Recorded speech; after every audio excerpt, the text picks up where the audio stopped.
Hello students. देखिए, आज हम अपने इस वीडियो में डिस्कस करने जा रहे हैं geometric progression exercise 9.5 question number 5 का हम फर्स्ट पार्ट लेते हैं। इसमें हमारे पास 3 पार्ट है। पहला कहता है which of the GP, which term of the GP, which term of the GP 18 - 12 8 is. हमें बताना है कि इस जीपी का कौन सा टर्म 512/729 होगा। ठीक है, मतलब हमें यहाँ क्या फाइंड आउट करना है, एंड फाइंड आउट करना है। तो देखिए बिहार, यहाँ ए कितना है हमारे पास 18, R is the common ratio -12/18 -2/3, या 8/12 करेंगे तो यही आएगा। एंड ए एन इसका लास्ट टर्म होगा यहाँ पे। ठीक है, अब देखिए वी नो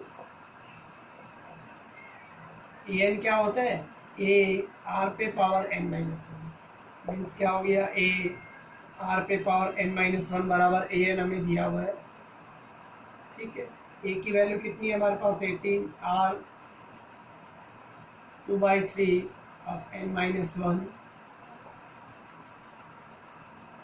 ठीक है, -2/3, देखिए -1 पे पावर n - 1 और -2/3 पे पावर 2/3 पे पावर n - 1।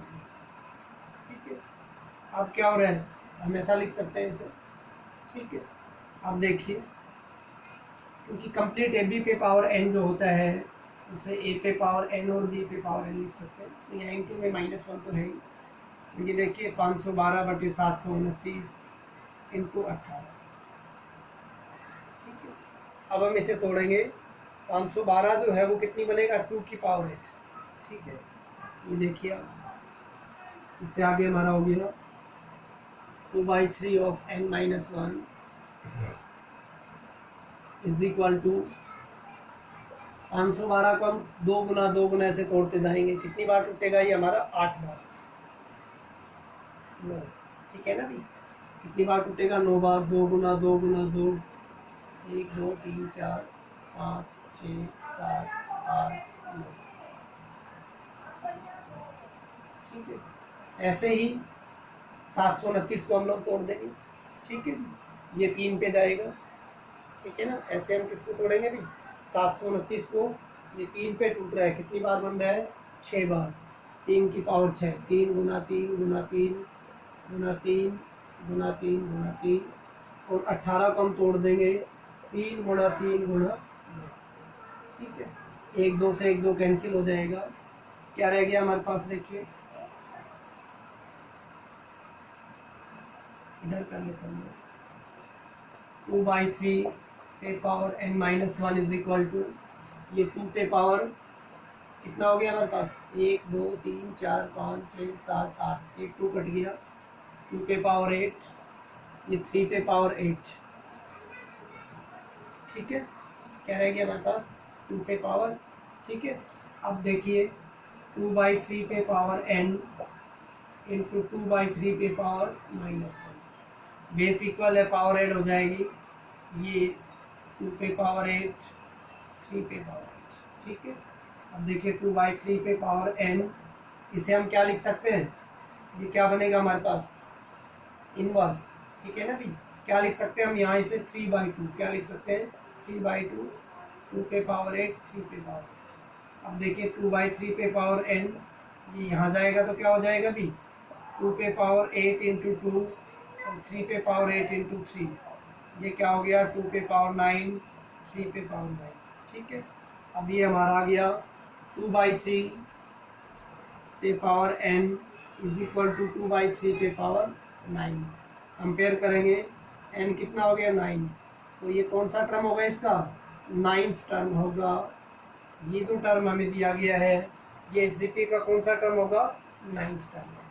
ठीक है, अब देखिए हम आगे बढ़ते हैं।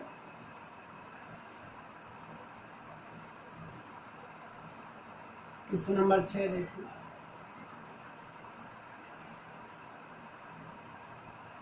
इसके 2 पार्ट आप लोग सेल्फ सॉल्व करेंगे।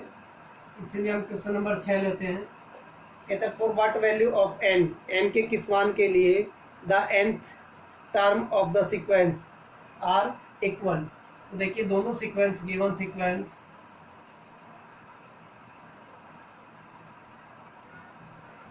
Sequence 5, 10, 20 are in GP and other sequence. दूसरा जो सीक्वेंस है आपका वो क्या दिया हुआ है, दूसरा सीक्वेंस हमारा 640, 320 और nth टर्म इक्वल। इनके nth टर्म क्या है भी इक्वल है। इन दोनों ही सीक्वेंस के nth टर्म इक्वल है। और what value of n, n के किस मान के लिए हमें यहाँ n की वैल्यू फाइंड आउट करनी है।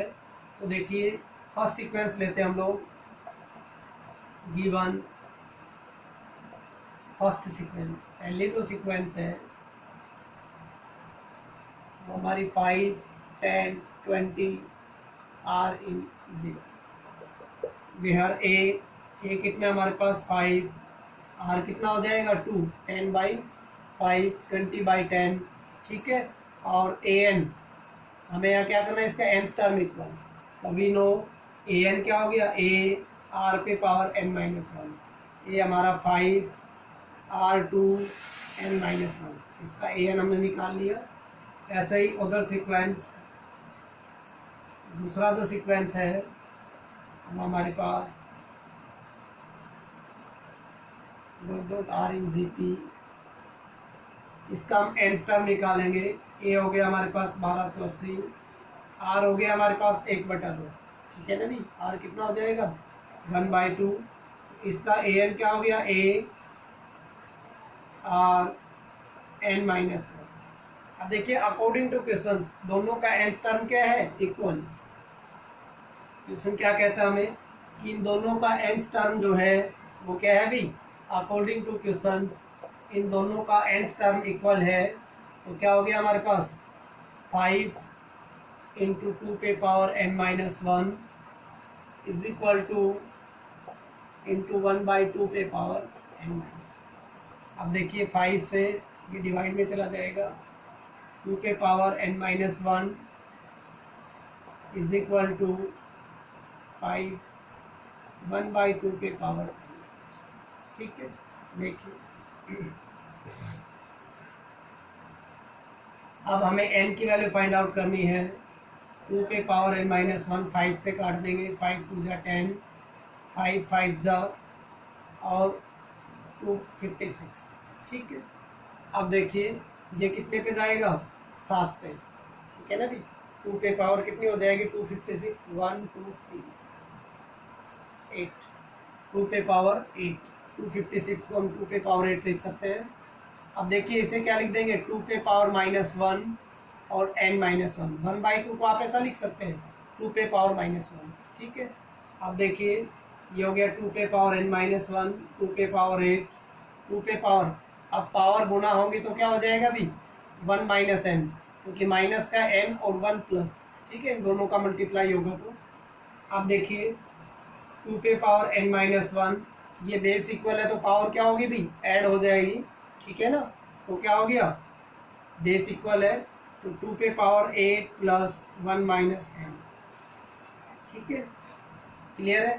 अब ये हो गया 2 पे पावर n-1 और 2 पे पावर 9 - n, ठीक है।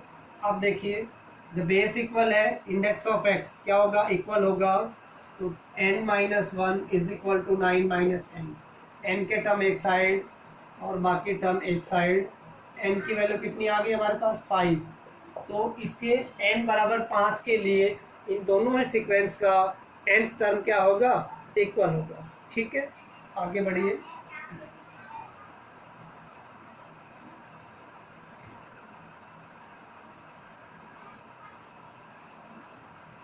इसी में हम और लेते हैं। देखिए अब हमारा इसी का 8 नंबर क्वेश्चन देखिए, क्वेश्चन नंबर 8। इसमें कह रहा है कि the third term of a GP is the square of the first term. देखिए let a be first term A be first term and are be common ratio. R क्या होगा, common ratio होगा। तो ये क्या कह रहे हैं कि इसका थर्ड टर्म जो है केस फर्स्ट कि third term a3 is equal to the square of first term and आगे कह रहे हैं आपको कि first and fifth term is 64 और a5 is equal to 64, then find the GP. हमें क्या फाइंड आउट करना है, जीपी। तो देखिए अब a3 क्या होगा, A are square is equal to A square first term और ये क्या हो जाएगा ए आर पे power 4 is equal to 64। Equation first, equation second. First से देखिए एक ए से ए कट गया, ए की वैल्यू क्या आ गई आर स्क्वायर। इस वैल्यू को आप पुट इन इक्वेशन सेकंड तो क्या हो गया आर स्क्वायर इंटू आर पे पावर 6 इज 64। आर पे पावर 6 बेस इक्वल है, पावर ऐड हो गई 64 इज 2 पे पावर 6। आर की वैल्यू कितनी आ गई हमारे पास, अब देखिए ये कितना हो गया 2 पे पावर, ठीक है ना नहीं, ये आर पे पावर 6 ये 2 पे पावर 6। जब पावर इक्वल है तो बेस भी क्या होगा इक्वल। आर की वैल्यू क्या आ गई 2 आ गई, तो जीपी क्या बनेगी हमारे पास। अब हैंस जीपी क्या हो जाएगी a are square a r cube and so on. Then a पहला टर्म क्या हो जाएगा हमारे पास, आर की वैल्यू आ गई तो ए यहाँ पुट करा दीजिए आर को, ठीक है ना। तो ए कितना आ गया हमारे पास 2 का स्क्वायर इज 4, तो पहला टर्म कितना हो गया 4। अब ए कितना है 4 इंटू 2, ए 4 इंटू 4, तो ये क्या बन गई 4 8 16 ऐसे ये चल गया, ठीक है। तो ये हमारा क्वेश्चन नंबर 8। आगे देखिए एक पार्ट और लेते हैं हम लोग, क्वेश्चन नंबर 10।